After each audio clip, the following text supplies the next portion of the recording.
बड़ी खबर आ रही है और बड़ी खबर दर्शकों को दे दें कि अब एनसीपी के कार्यकर्ता फहमीदा हसन ने गृह मंत्री अमित शाह को एक चिट्ठी लिखी है और बताया जा रहा है कि इस चिट्ठी में फहमीदा हसन ने पीएम आवास के बाहर हनुमान चालीसा के साथ धार्मिक पाठ करने की इजाजत मांगी है। तो यहां पर पीएम आवास के बाहर वो चाहती हैं हनुमान चालीसा का पाठ करना, जिसे लेकर उन्होंने इजाजत मांगी है। एनसीपी की कार्यकर्ता हैं फहमीदा हसन, जिन्होंने गृह मंत्री अमित शाह को एक चिट्ठी लिखी है। तो आप इसे ऐसे भी कह सकते हैं कि जिस तरीके से नवनीत राणा ने मातोश्री के बाहर कोशिश की थी हनुमान चालीसा का पाठ करने की, तो ये उसके बदले में वो चाहती हैं कि पीएम आवास के बाहर इजाजत दी जाए। तो यानी आप सोचिए कि इस मामले में सियासत कितनी आगे बढ़ गई है और इसी को लेकर एनसीपी की तरफ से इसमें ये एक कदम उठाया गया है। उनकी कार्यकर्ता हैं फहमीदा हसन, जिन्होंने अमित शाह को एक चिट्ठी लिखी है और वो उसमें चाहती हैं कि पीएम आवास के बाहर हनुमान चालीसा का पाठ करने की इजाजत उन्हें दी जाए।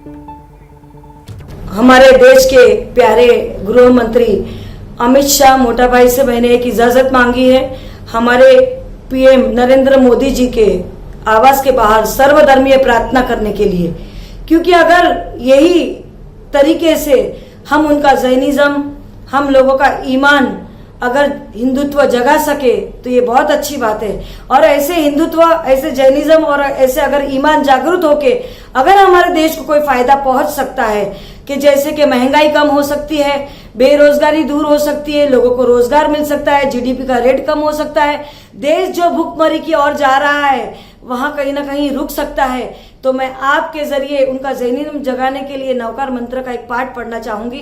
नमो अर्यंताणम नमो सिद्धाणम नमो आयर्यणम नमो वजयणम नमो लोय सवसानुनम एसो पंच नमोकारो सव पाव फणासनो मंगलानंच सवेसी पडमंग हवै मंगलम। हमारे साथ जितेंद्र दीक्षित इस खबर पर ज्यादा जानकारी के साथ और जुट गए हैं। जितेंद्र, ये तो पिटारा खुल गया। नवनीत राणा और रवि राणा ने जिस हनुमान चालीसा की शुरुआत मातोश्री के सामने करने की थी, कोशिश की थी, वो पीएम आवास तक पहुंच गई। जी हाँ, बिल्कुल। और ये सारा कुछ जो है अब से 3 हफ्ते पहले शुरू हुआ था विकास, जब राज ठाकरे ने गुड़ी पाड़वा के मौके पर, महाराष्ट्र का बड़ा त्यौहार है गुड़ी पाड़वा, उस मौके पर उन्होंने शिवाजी पार्क में एक सभा ली थी और उस सभा में सबसे पहले उन्होंने हनुमान चालीसा का जिक्र किया था और ये कहा था कि अगर मस्जिदों से लाउडस्पीकर नहीं हटाए गए जिनसे कि अजान दी जाती है तो उसके बाद उनके कार्यकर्ता मस्जिदों के सामने हनुमान चालीसा का पाठ करेंगे। उसके बाद उन्होंने फिर से एक सभा ली और उस सभा में उन्होंने अल्टीमेटम दे डाला कि 3 मई तक अगर मस्जिदों से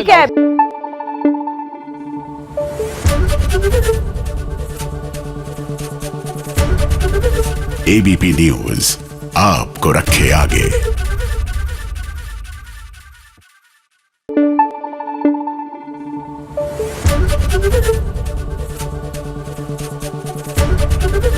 एबीपी न्यूज आपको रखे आगे।